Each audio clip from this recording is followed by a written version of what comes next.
This project is a short film developed for film festivals, and a lot of people ask, how'd you come up with the idea, and give us kind of a behind the scenes. It started out as a dream, and then after dreaming that dream several times, I started developing the storyboard and then putting together a storyboard team and as well as administrator to work with me with the actual writing of the script. That process was timely, but I thought it was very important to, as a film director, to educate people about the end times, and I thought it would bring some awareness, and it seems to have done that.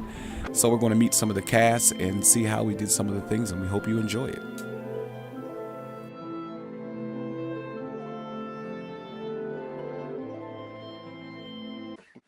I'm a real big fan of Christian films and sci-fi films. So for me it was very interesting to see how the plot went together in this film, because it builds up to it and there's a lot of really cool graphics, and it keeps you watching it. And for a no-budget film, Jeff and his team did a really good job in post, keeping you on the edge of your seat with those graphics and the action that was in the film. The action and the sci-fi part of it really carries you through, and you want to watch it. You want to get to the end of it. This project was a journey because I experienced some physical limitations, but one thing I was able to do was take an iPad to start creating my ideas and developing characters, and it allowed me the freedom of expression from multiple areas. My first piano instructor was my older brother, which was a jazz and music professor, and he taught me how to take a germ and or music 8-bar phrase and recreate it. And with scoring, this proved to be most valuable. So we were able to do that and go in the studio and make the changes and develop the characters. And I think the music really brings the characters to life in this film. And it was kind of fun.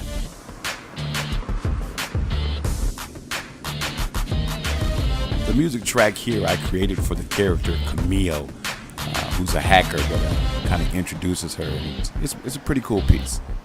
One of the fun things about doing a project like this is being able to work with phenomenal people. And Phil Duckett was an engineer, award-winning producer, and he came on set, and he was just phenomenal working with getting the final touches on this piece. The making of this film, I made probably close to 100 different musical pieces or tracks of music that were scored to introduce each character and transition. And I think that having that background really helps seeing things together.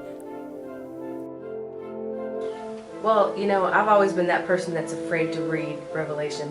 I've never, strangely, I've just never been a fan, only because, you know, I was raised to think that Revelation is, you know, explaining the mark of the beast and all these things, but this film made it easier to understand, but yet also made you aware of the seriousness of 666 and why it's important to live right and why it's important to make God your personal savior, because if not, you're going to have hell to pay. It gave Jeff a real sense of control over the project beyond having written and directed it and produced it. It's almost like, you know, you'll know what I want you to know. You'll come in here and you'll do exactly what I want you to do when I want you to do it. And then you'll come to the premiere and you'll see, you know, everything all together. And it makes you more excited. It makes you more apt to be thrilled when you sit and you watch it. With 666 and dealing with the book of Revelation, it's not the easiest thing to grasp. So this film was done with such artistry that it made people want to watch it again and even own the film so that they could learn more. Even the scriptures, you know, with how they were strategically placed throughout the film, it was art. It was very, very intricate, yet tangible. And I think with him juggling between being a director, producer, actor, it's always difficult. What I'm doing for Jeff is we're adding visual effects to one of his scenes. Actually, what is the scene called, Jeffrey? Searching. That's what we named it right now.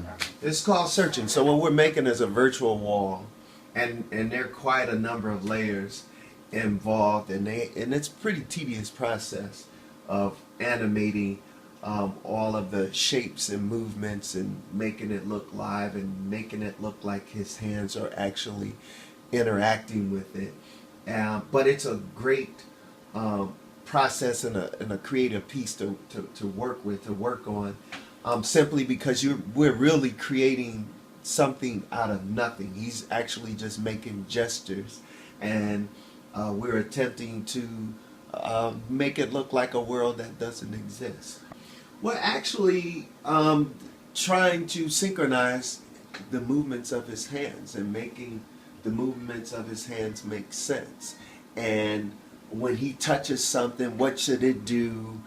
And the timing of it, when he makes the next motion or gesture, and making all of these things move in and out and look mechanical and look real. Lots of fun.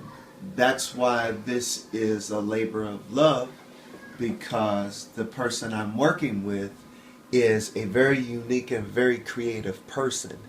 And because he's a unique and very creative person, the project is a lot of fun, and we learn things about one another. And then we also find out what our temperament working with each other. And that's been very pleasurable.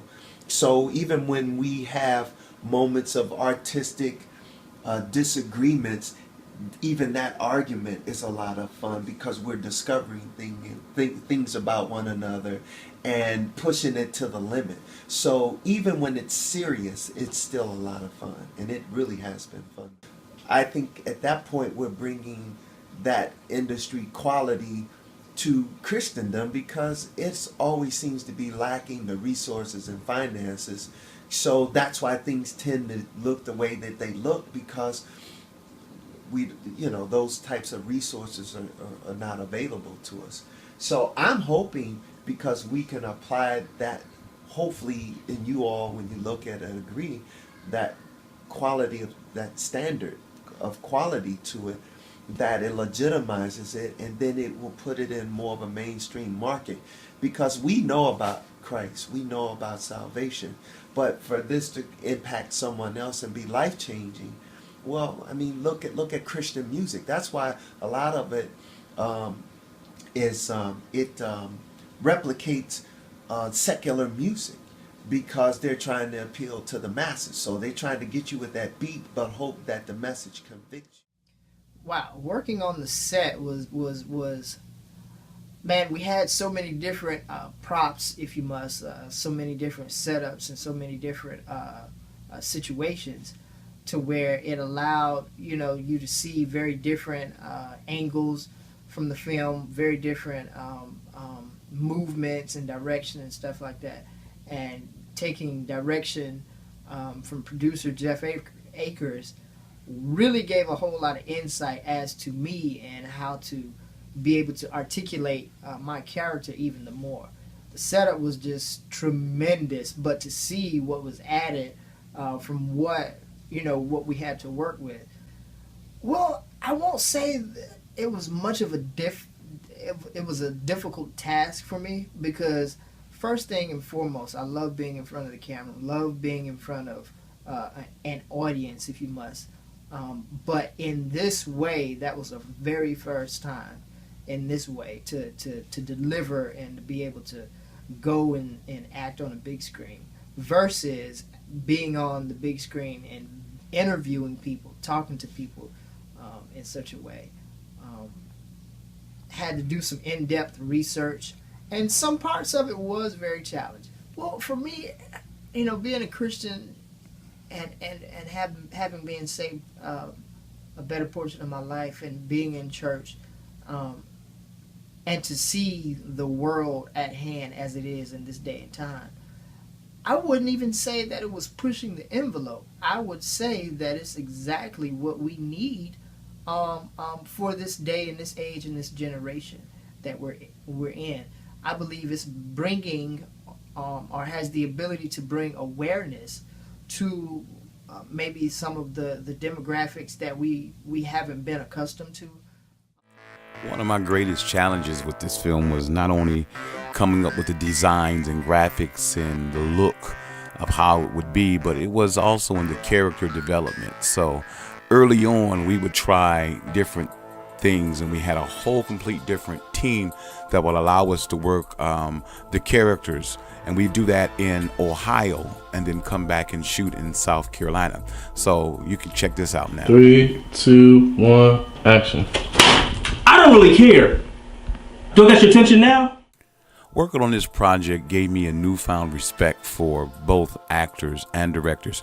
Trying to do both, act and direct, first time out the gate was a challenge, but I was able to have a lot of fun with veteran actor Shane Wollerman, and here's some outtakes, just a day of shooting and what it's like, but we had a lot of fun.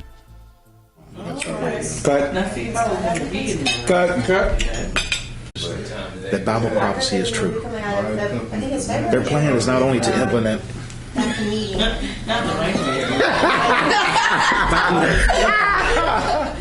Action. Alex, it's always good to see you, good friend. I'm not so sure these days. What are you talking about? I'm talking about financial domination. Domination. One of the things about working with veteran actors is they always want their part to be perfect and on point. And sometimes as a director, you've got to look at time, frames, and budgets. But I learned a lot, and it was a great process. One of the key things here also was having two staffs, and our pre-shooting staff was in Ohio, and these guys worked really, really hard with the development process, as well as my administrative staff, as well as my crew, and the crew were just phenomenal, and they were fresh and young and willing to learn and be molded, and it was a lot of work, but by the grace of God, we were able to get it done, and the outcome was phenomenal because we were able to make an impact, as well as make an impact in short films and unseen films and being nobody, hitting the news.